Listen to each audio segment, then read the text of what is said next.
What do you do when your faith system no longer fits? Because sometimes you outgrow it. Sometimes you graduate, you ascend, you leave the old, itchy, worn-out way, and you begin to walk in the new. Sometimes you grow. Join the conversation with me, Tony Werfel, author, speaker, teaching pastor, as we help unwrap and rebuild a faith that no longer fits. We learn to walk into the new, messy journey called life.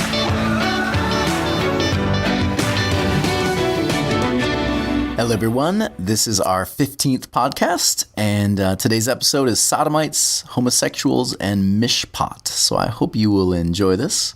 We're going to talk today about some things that I'm very excited about speaking about, but also I want to make you aware I'm not speaking for any organization. I'm speaking from what I have learned and read and studied, and to be perfectly honest with you, this comes from a plethora of understandings and deep study.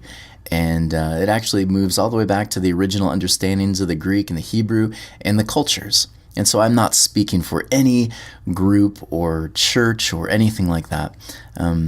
So with that said, with that safety mechanism in place, let me start by saying this.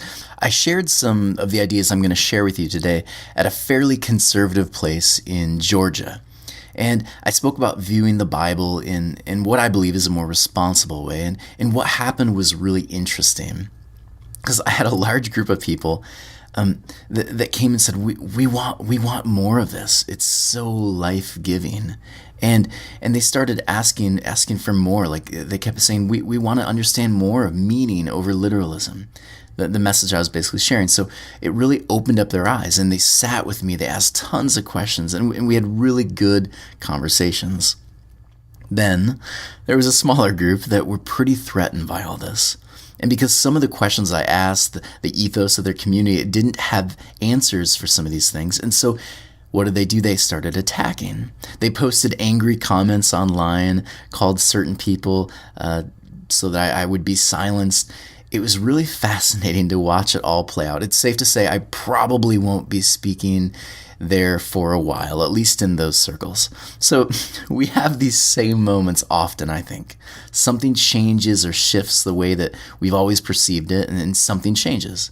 So my question is, how do you choose to respond when someone opens up something new to you, makes you uncomfortable, or shares something you may not have always agreed with before? Because I've seen there are all different kinds of ways of responding to these issues that make us uncomfortable. First of all, I've seen most people, when they hear something that they haven't heard before, or it's a gentle shift, oftentimes they'll go to this unhealthy avoidance. And they avoid it because it's uncomfortable. And so we'll avoid the issue or the person altogether. We'll talk about them or it in safe places, but never really confront the thing. We'll hold on to the tradition even though it may not fulfill us anymore with the new light we've been given. But at least the tradition doesn't ask me to change my mind, so I hold on to it all the harder, right? Another thing I've noticed people do is they'll flee. And our flight or fight, mentality kicks in, and for many of us, we'll just leave, or we'll pretend the issue never happened, and we make sure never to go back there again, right? We'll pretend the conversation or the talk or the knowledge never took place, so we'll flee from it. We'll actually run from it. Another unhealthy thing I've noticed is some people, they'll just succumb to it. We'll become like the yes men, right? We'll simply agree with the person that we're in conflict, or we'll pretend we care. We'll be defeated by the issue, which causes the health of the relationship or the inner person to slowly die.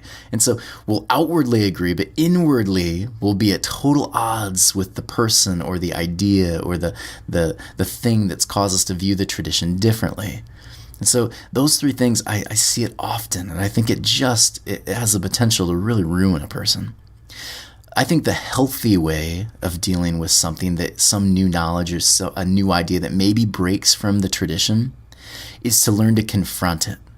And this is where we actually stop pretending, we stop running from it or even being defeated by it, but we face it.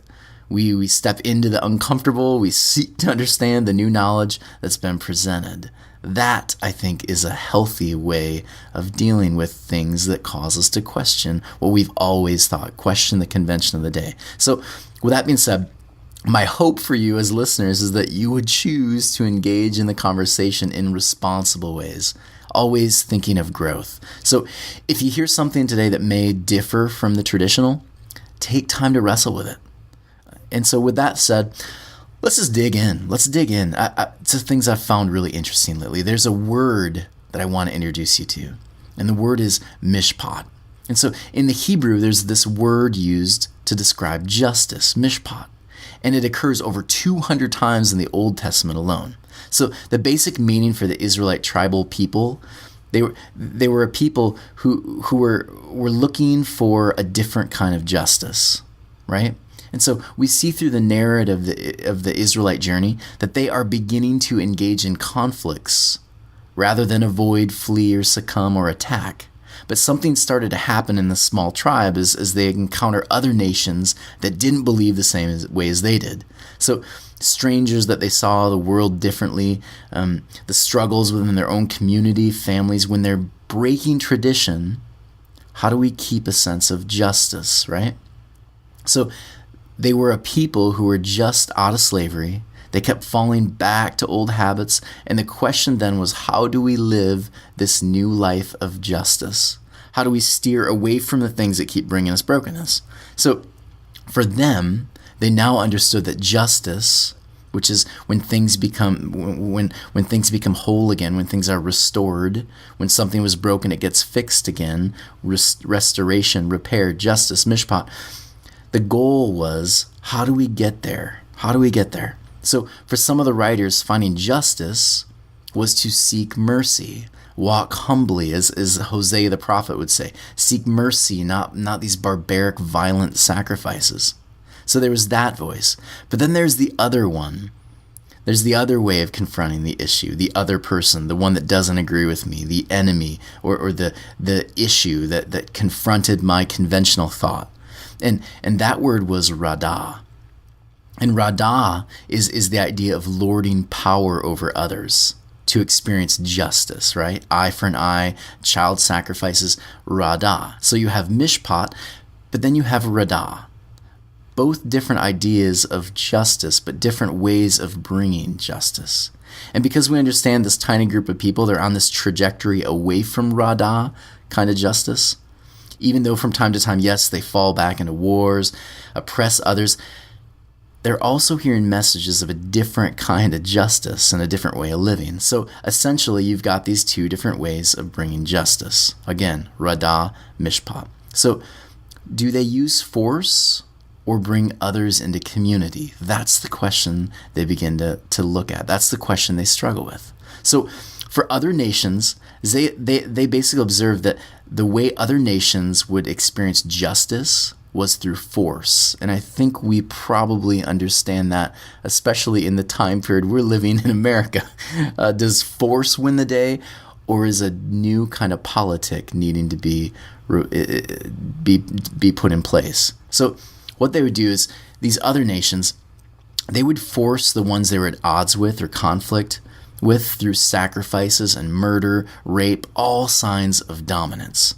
And so they had these practices when a stronger nation was at odds with another one, and they fought that nation and they won, they would give that defeated people the justice they felt they deserved. So there's even this really interesting tribal practice that was done by the conquering tribe to the conquered one. The conquering tribe over the conquered one, they would bring the defeated king in front of his conquered people. And the conquering king, he would do something really grotesque. He would rape and murder that king in front of his people, then hang him on a pole for the defeated people to see as a sign that this new nation was more powerful. It was actually a sign of power. And so we see this idea in many places throughout the Bible. And there are a couple places throughout the Bible that you'll see have been misused, and they've been used to attack certain groups of people. But the reality is, it's actually talking more and more about the way we use and misuse our power. So in Genesis 19 and Judges 19, we have similar stories. So both of these stories have these similarities that all point to a misunderstanding of how justice occurs, how we engage with the visitor, the stranger, the enemy at our gate who challenges our perspective. So Because let's be honest, a visitor is someone that causes you to clean your house. Put away all the junk lying around the closets that you pray are not going to be opened when the visitor is there. Visitors are the people that come into your place of comfort, that cause you some discomfort. This is the true nature of Sodom and Gomorrah and Judges 19 story. This is what's going on. The visitor, the non-conventional idea, the thing shows up. How do we respond to it? How do we get back to justice? So Sodom and Gomorrah, Genesis 19, Judges 19, here are the similarities. You have gangs of men. These are heterosexual men, by the way, and you'll see this played out, desiring to violate visitors of a local household. Both involve an offer of women as an alternative to the crowd for appeasement. Both places we see people taken advantage of, powers lorded over the other, and both are considered by the theologians texts of terror, right? So look a little closer at Sodom and Gomorrah, this story, because again, one often uses this to attempt to paint a certain group of people as, in our culture as heathens. Again, missing the point completely. The story of Sodom and Gomorrah, it goes that this God found only a few people who were righteous. And the word there, Mishpat, the meaning is the ones who bring justice, the ones who bring Mishpat. So the evil men were the ones desiring to treat these visitors like animals, like dirt. And this, according to the writers, is not what we're called to do when a visitor or someone who calls us to a different worldview is to be treated. The way of Radah is wrong. So please don't miss the point here. The people who bring life are the ones who walk in Mishpat. They treat the visitor, the one who doesn't belong, they treat them well. In fact, the stranger that visits is the one that actually causes them to see the world differently. The visitor is the one that basically, I'll use some Christian language here, the visitor is the one that evangelizes to them. Isn't that funny? Think about that for a moment. What if evangelism was not about us changing others' minds, but about us learning to accept the other person, the new idea, the non-conventional thought so that our minds might be broadened and changed and grown. Chew on it. Going back to the text. The men there, they're desiring to, the word is know these men. And this word know here, it's actually an action of lording power over another to seek a form of justice. The word is used in the Bible in the form again of radah. And it means treading down, ruling over, scraping out. And some of you Bible thumpers, you can look up Genesis 1:26-28, Leviticus 25:43, 46, 53, 26:17. There's all your Bible references. All of them are about oppressing other people. And big surprise, they've all been used to attack homosexuals. Unfortunately, you're using them out of context if you're using those verses. We're told the ancients described this kind of action, the kind of treading down, ruling over, oppressing others. It's an abomination to Mishpat, real justice. So please understand something here.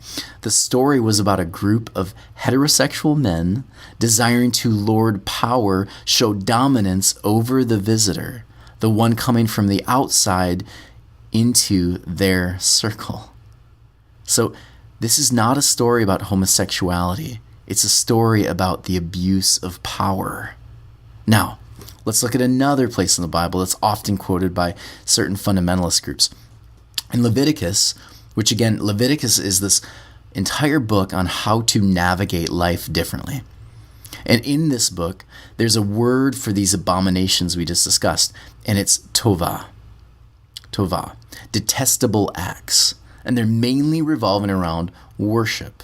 Again, it's one of the book's main focuses. So in Leviticus 18:26, there's this word that has been mistranslated by many to attack certain people. The word means abominations, tovah.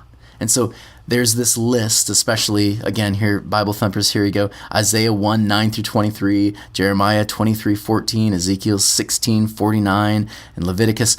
The list goes like this: pride, food excess, lack of care for the poor, not eating pork, which was actually a violation. It was a way that they violently sacrificed to their gods. Sleeping with women during their menstrual period, another act that was used during worship. Child sacrifices, a form of, you guessed it, violent worship. Bestiality, again, a form of violent worship. And then men dominating over other men, again, a form of worship to the gods to show power. So there was even a word for the people that was used for these rituals that revolved around domination, and the word there was kedah, which we've translated as homosexual today. But the actual translation is a temple prostitute who is oppressed or dominated as a sign of power. Because again, that was, for many empires, that was one of their key values: power, dominance. So most of the time, those people who are being oppressed, dominated, they were people who were slaves. They were the weak, the powerless, children that had been taken from, most of the time, defeated nations. And again, the issue was all about power. So in the first century, which we'll get to in a little bit again, but in the first century, you actually have a custom that began at the Roman temples where temple prostitution was taking place. And this custom had a subtle shift, though, because the problem with female prostitutes was that they'd often get pregnant. So what they started doing was they started taking young boys, castrating them, and using them as temple prostitutes. And so the ancients described this act of lording power, abusing the weaker person, abusing power over another. They called that kedah. And so to participate in radah over others is tovah. It's an abomination. It's against the divine way of things. It's against what brings life. And so as you read through the Bible, it becomes more and more obvious that humanity was on this trajectory. And so we're not surprised to see the Hebrews begin to move away from the punishment way of doing things to bring justice or mishpat, and more of the action of taking care of the orphan, the widow, and the poor. The people of that time, the description of those people, they were actually people who had no social power. They were days from starvation. And so true justice was to take care of those people. It was not lording power over others. Isn't this beautiful? And so in the New Testament, we see this played out in much of Paul's writings, right? So Paul's like the man that begins to help this early church move through how to get along. So Paul's audience is a group of Gentiles. These are non-Jewish people who are moving away from the Roman practices of oppression and power, as well as helping the Jewish group of people learn to embrace these people who are all struggling with understanding how to bring mishpat without the violence and the sacrificial practice of the day. So they're learning how to live together in peace. And yet peace is difficult when you have two groups of people that see the world very differently. I think we get that today. And so it would be like me bringing in a group of Christians and Buddhists and Hindus, Muslims, Catholics, telling them all, you have to begin to worship. You have to get along. If I did that, it would be mass confusion. There would be arguments. People would be offended. It would be a mess. So that's what's happening for Paul and this early group of people.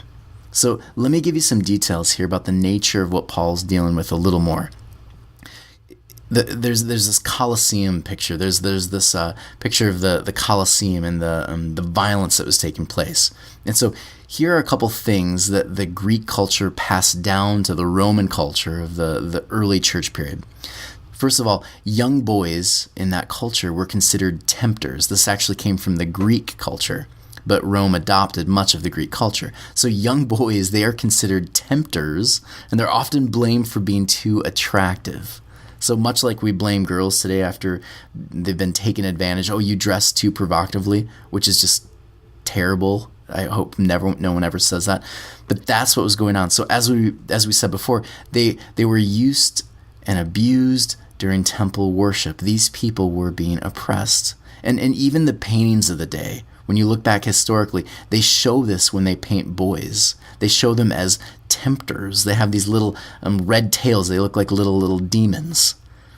And the other thing about this is Rome is a culture of war and violence. So we see these are the values that are brought into their worship.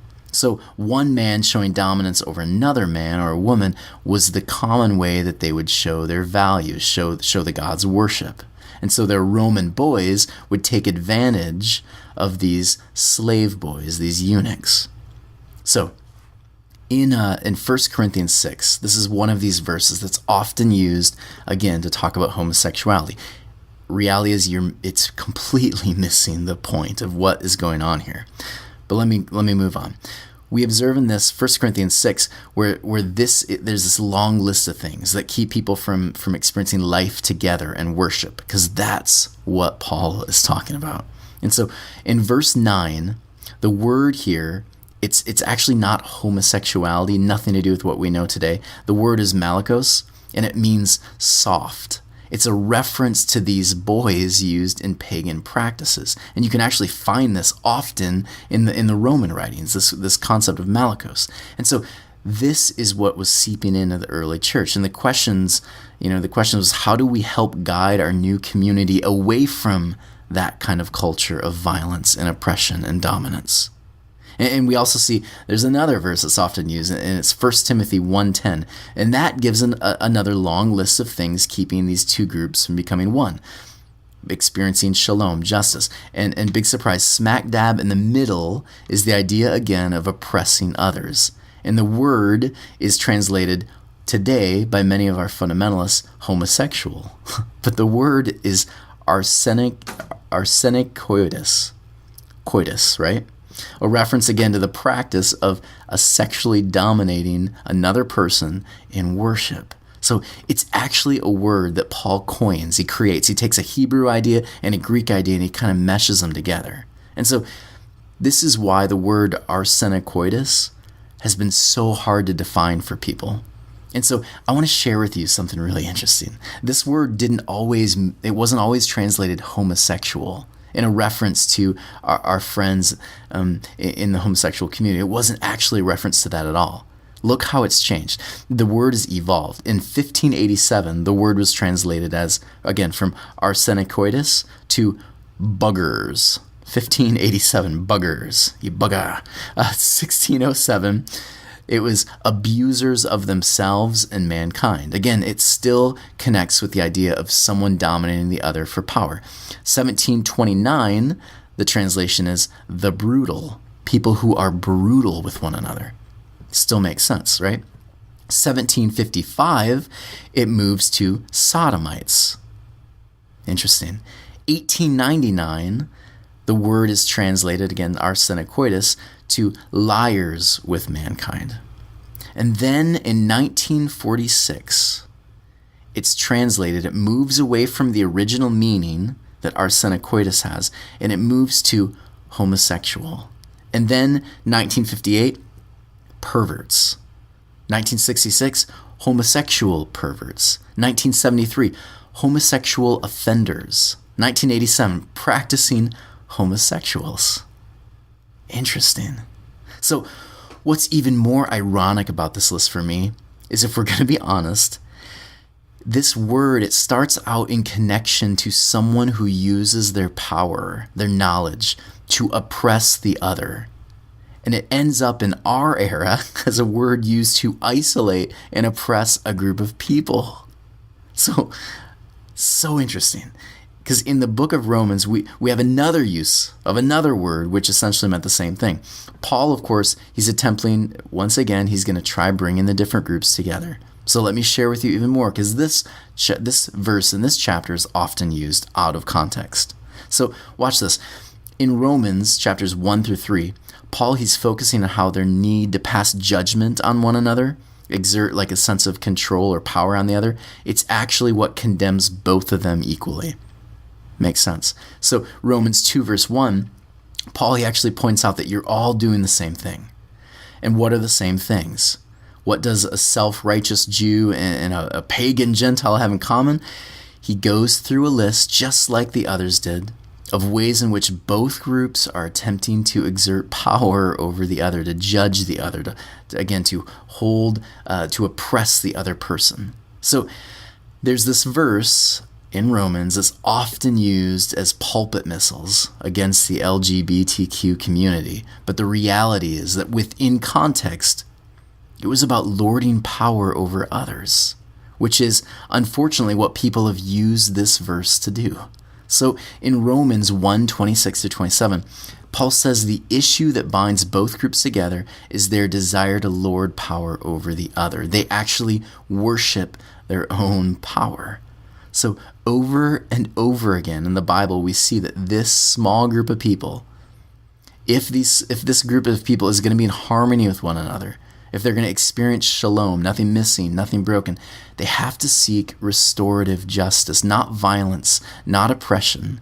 And people were being hurt, and we need to find a way to bring repair, not oppression, not the way of Rome, the way of Jesus, the new reality, the new kingdom. And in that new reality, you find it's the kind of justice that invites the stranger in, invites the person with differing views in, and allows communication to happen. And so any other kind of act, any kind of action is a far cry from restorative justice. So when we begin to isolate others, we're actually participating in kada, our sine coitus. We move away from the early church writers' plea to find restoration and oneness. And so we understand that the writers, they're moving people away from a misuse of power, away from oppressing others, standing above the visitor, right? Using force to conquer people of difference, using that act as worship. They're moving away from that. So the Israelites are learning to walk in the new reality. And Jesus, the Christ, is the one that actually begins to show how this is lived out. And so the writers, they're warning the readers, move away from the abuse of power. So please understand now, the issue the writers were writing about was not homosexuality as we know it today. It had nothing to do with two people coming together in a loving, monogamous relationship, desiring to live in a loving, compassionate, life-sustaining relationship. That had nothing to do with it. It was about oppression, the abuse of power. And we see that everywhere today. And that's the thing that we are learning to fight. So what the prophets of old do is they begin changing the idea of justice from brutality, giving someone what they think they deserve, to something restorative. So how do we begin to bring real repair, real justice? I think we see this in what the word mishpat is paired with. The word mishpat, and again, I love the language used here. The word is zadak. It refers to the day-to-day living, how we basically conduct ourselves in relationship with fairness, generosity, equality. It's about learning to be in conversation, learning to listen and be open to others. So when you put these two words together, day-to-day and justice, you get social justice. Justice that's acted out in restorative ways to bring people being abused by power, into restoration. So that means our good news, your good news as good church people, right? Is that your circles, the social circles you have, you should be inviting people in and practicing restoration together. You've been hurt, we restore each other. You've experienced pain, then we learn to heal each other, right? You've experienced loss, we help each other move through the grieving process. We learn from each other, we help each other. So it doesn't mean that I restore you, it means we restore each other. So Gentile, Jew, Catholic, Protestant, homosexual, heterosexual, atheist, theist, scientist, philosopher, humanist, theologian, all of us, we all learn to restore one another. Repair, restoration, that's justice. So Paul tells his people in these verses, the Gentiles and the Jews, that when they seek to follow restorative justice, mishpat, we begin walking as one. And when we allow the other, the one that's caused us to change our minds, to see the world differently, when we allow them to become one of us, seeking to bring unity through restoration, we walk in one spirit. And the Hebraic idea is actually really beautiful. It's breathing. Our breathing becomes one. We breathe as one, which means we learn to listen. We learn to be in conversation where no one is the superior, but all are equal. No matter who you are, no matter who you love, all are equal. We're all in one breath. We learn to hear the other, learn from others. We don't seek to hold power over the other because my translation is better than yours. No. We don't do that. We don't dominate conversations. We learn to listen. And there's been a group of people who have been dominated and oppressed and marginalized for so long. It's time we listened.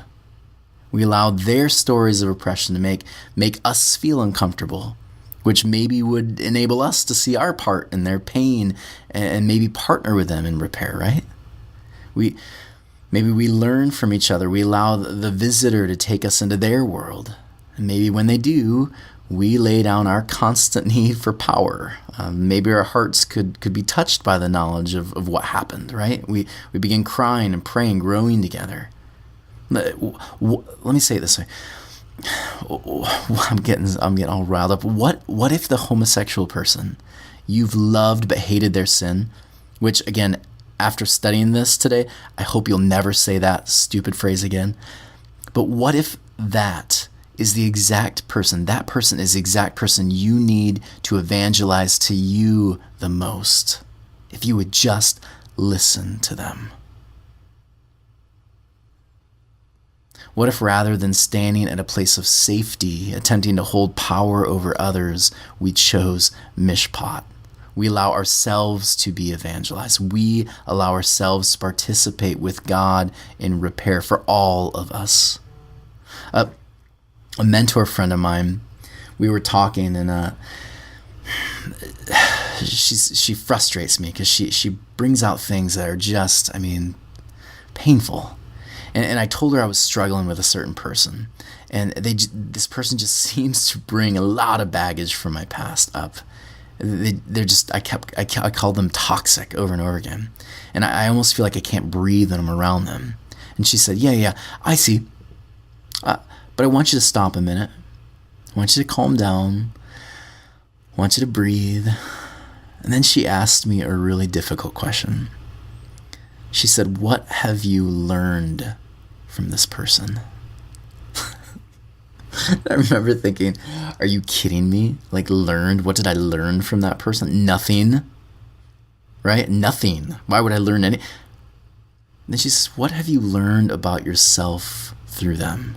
Because, Tony, they are the person that has the potential to teach you the most about you. It's so painful. And there it was. What if the people we fear the most, the ones we so often put at a distance, the ones we don't feel belong or don't agree with, are actually the ones that are going to teach us the most about ourselves if we allow it? What if instead of attacking the person we're uncomfortable with, or the non-conventional idea, whatever it is, what if instead of trying to keep yourself at a safe distance, what if I allowed that person or that idea to evangelize me, share with me some of the things I'd hidden from myself? What would happen? I would argue when that happens, we become aware of our own flaws, our own weaknesses. We lose power. We become humble servants. Maybe then we're crying on the floor with the person. We see where we've hurt. We admit the wrong. We admit maybe the translation, the tradition maybe wasn't correct. It maybe needs changing.